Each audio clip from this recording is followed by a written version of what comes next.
Morning teenager yake. Nkhani yathu ya lero ikutitengera ku Beijing ku China. Nde ngati muli ndi chakumwa inu tagwirani ticheze. Nkhani yathu ndi ya munthu odziwika kwambiri, munthu otchuka Jet Li. Jet Li anabadwa mu chaka cha 1963 pa 26 April. Ndipo dzina lake lenileni ndi Li Lianji. Jet Li anali ndi azibale ake koma iye anali last born kwawo. Ali ndi zaka ziwiri abambo ake anamwalira. Nde amayi ake anali ngati single mom kuwalera onse. Nthawi imene China ikadali yoti yosatukuka kwambiri yeti ikuchita build. Nde akuti Jet Li anali ofatsa kwambiri komanso wamanyazi, nyamata wamanyazi. Koma zomwe amapanga atapita ku sukulu aziphunzitsa anachita notice kuti anali ndi balance ndi speed ya mtundu wina wake.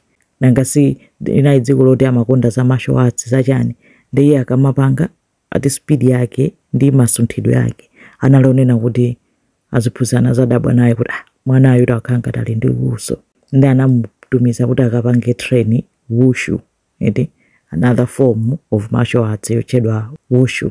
Lero ndi traditional martial arts ya ku China yopanga blend kapena yoti yosakaniza performance ndi combat. Nde ife ndokonda mafilimu kaya nda martial arts, kaya ngachikondi, kaya nkhondo, ma musicals, ma period drama, zonse ndimazitsata. So even martial arts kapena wushu tenazo. Nde atamujoinitsa wushu moyo wake unasintha. Zomwe amapanga life yake inali about discipline. Mene amapangira za wushu zoeti kulawirira kudzuka mamawa, madrill, training yake acha serious, opweteka, khali athukuta komanso precision. Kunena kuti mene akwenera kupangira zinthu akwenera kupanga according to instruction. And by the time amazakwana zaka 11 analatamba kale kuchita represent Beijing kuma competition a wushu. And anali wang'ono kwambiri pa timu yake. Kuchoka 1974 to 1979 Jet Li anasanduka munthu oti anali unstoppable. Anawina ma competition 5 muzaka zotsogozana, ma championship 5 a wushu, kumapanga beat anthu akuluakulu mpakana anamba kutchedwa the Dragon Boy. Chifukwa cha luso lake anali katswiri kamunthu koopsa kwambiri, koziwa kumenya, koziwa wushu. Martial arts yake level yake osati yosewerayi. Anali munthu oti amanyadiridwa mu nation ya China. Ku Beijing amachita represent kunseko, munthu uchonera kuti amapatsidwa ulemu olumene amamukambira akamamukamba kuti ma move ake akuti it was like poetry, akuti he was art in motion. Ukatswiri tu umene kumachita kuyamikiridwa choncho. Koma anachita tsoka after kuwina ma consecutive championships ka 5 in a row. Anapezeka kuti ali nzaka 18 anavulala chifukwa cha mastunt amene amapanga chani zinayi zoopsa. Matchazi anali katswiri koma thupi la munthu ndi thupi la munthu. Anavulala nsana komanso anachoka bondo. Ndi anamuzonera sangapitirize so competition. If after kuchoka bondo there's no way angakhaleso opambana amene analirimo. Ndi anasira patipo career yake inathera pamenepo. Koma nkhani yake sinathera pamenepo. Anapezeka kuti atasiyano za wushuzo ma competition yake mu 1982 ma directors ama filimu anampeza kunena kuti actually tukufuna munthu onena kuti apange star mu filimu. Iweyo ndiwe munthu oyenerera chifukwa cha experience yako ya martial arts ndi expertise yako. Nde filimu yake ndi filimu yotchuka kwambiri, Shaolin Temple. Jet Li anapanga star in Shaolin Temple. Zinasinthaso moyo wake, destiny yake. Aliyese munthu uja amachita so act chonchi.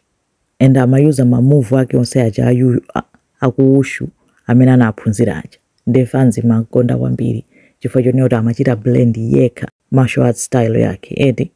Mu 1990 anapangaso mafilimu ena, Once Upon a Time in China, Fist of Legend, Hero, Fearless. Zinzonena kuti tayi zonse character yake simakhala ya mavuvu yayi, makhala ngati youpeza koma ikati kukata mule ikuphwasamula mwa style fans sonkugoma. Ndeulo ku China ko ku Asia anali okondedwa koopsa. Kenako paja nthawi zonse zikakhala choncho zimathera ku Hollywood. anthu amanena kuti ngati kuti uli opambana weniweni ukapange break Hollywood. Ndi mu 1998 anayitanidwa kuti akakhale nawo mu filimu, ndipo filimu yake inali Lethal Weapon 4.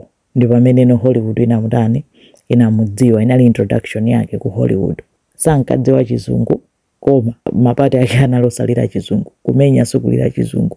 Anapanga filimu imene anatchuka nayo kwambiri, kena ku mapati enaso anabwera m'mafilimu ena. Anapanga Romeo Must Die ndi Aaliyah oyimba uja, inali so hiti. Pamene pamene anapanga Kiss of the Dragon, kena anapanga The One, kena uono anasanduka no global superstar. Muzonsezo anali ongofatsa waphe, anali ndi mkazi wake ndi ana ake, amapanga senzo yake mwaphe. Kena anampasa no role ya mphamvu kwambiri yoti atenge. Role yake inali ya mu filimu ya The Matrix. Matrix yake yomwe yotchuka kwambiri inali yoti aliyesa amadziwa kuti basi apapa Jet Li watani wapita. Anthu anangodabwa Jet Li wayika anapatija. Anthu Matrix yonena kuti akanapita nayo patali kwambiri ndipo akanalandira ndalama zambiri, ndi anthu amadabwa kuti Jet Li wakanaifa chani. Ndi chifukwa chomwe Jet Li anakanira pati ya mu Matrix inali yonena kuti ma producers a Matrix Warner Brothers sankangofuna kuti yeyo apange pati yoyi, amafuna onena kuti akamapanga filimu icha ayuze technology, akopere mamove ake onse, motion yake iliyonse ayikopere. Akayikopera ndi kuti ayitenga ndi yawo, kukhanga kuti kumukopera ndi kuti mamove ake onse aja kuzomagwitsa ntchito mu zinthu zina, kazi ma animation, kazi chani, koma whatever they do iwo atenga ndi yawo, mamove onsewo iwo achita on. Ndi Jet Li ananena kuti chimozimozi kudzigulitsa. So mukatenga mamove anga onse chilichonse chomwe ndimapanga nkukhala kuti ndi chanu, muzichigwitsa ntchito mu njira ina iliyonse, achichita apply pena paliponse, ndi kuti iye atsala cha chimozimozi kudzigulitsa. Nengona anakana kuti no, I can't sell myself. Anayankhula kuti my kung fu is mine, I can't sell it for eternity. Analolera kuti ndalamazo ndi chumacho ndi kutchuka kukudutse, koma iyeyo asunga integrity yake. Zinthu zina pamoyo wa munthu sizogulitsa. Ndi mu 2004 Jet Li anatengana ndi family yake kupita ku holiday ku Maldives. Ndi nthawi yake ndi nthawi chakunapanga chitsunami ija. Ndi inapangaso tsunami yo inafika mbali yomwe kunali iyeyo. Ndi anapezeka kuti iye anavulalako pang'ono nthawi yomwe amathamanga kuti apulumutse ana ake, family yake ndi anthu ena. Koma analipompo, anachita witness, onse anapulumuka amene anali ndi iyeyo, koma anaona anthu akufa ndi ngozi ya madzi amene achawo. Inali ija yomwe inapha anthu oposa 300,000. Ndi akuti zinamusintha kwambiri, zinanchititsa mantha kuti moyo kani basi ukhoza kupanga zosiyanasiyana, kukhala otani, koma just in a second moyo mangotha basi, sankhani yonse yathera patiwo, yathera pompo. Ndi zinamsintha kwambiri, akuti anaona kuti palibe chifukwa choti azikhala kuthamangisa strength, kuthamangisa fame, zonsezo nzopanda pake. Anasankha kunena kuti ambe kuthamangisa mtendere, amafuna kuti moyo wake ukhale wa mtendere basi. Mpaka atachoka pamenepo anatsegula foundation, anatsegula ngati charity organization amaitcha The One Foundation, yoti izithandiza ma victim amene apezeka ma disaster osiyanasiyana. Anayamba kwapiri kulimbikira mapemphero awo achi Buddhism, akuti iye ananena kuti in movies I fight, in life I learn not to. Ndi moyo wake unakhala usintha basi, zochita zake zinasintha.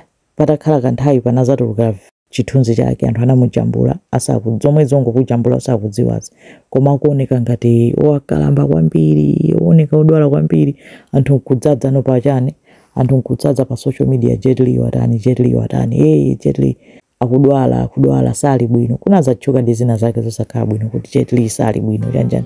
Mpaka anapanga video nena kuti yes ndikudwaladi, koma sikuti zachita kufika mmene anthu mukuneneramo.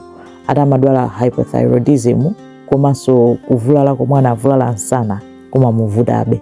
Ndi ananena kuti amasintha pena maoneka bwino, pena makhala ngati wakalamba, koma he's fine. Poyankhula ananena kuti don't worry about my health, worry about your own soul. Ndi amakhala ndi ana ake ndi banja lake, sakhala ku USA. Iye ananena kuti peace is stronger than power. Akuti moyo wake wonse kuyambira ali wang'ono, moyo wake wonse unali about kukhala hero, kukhala very powerful.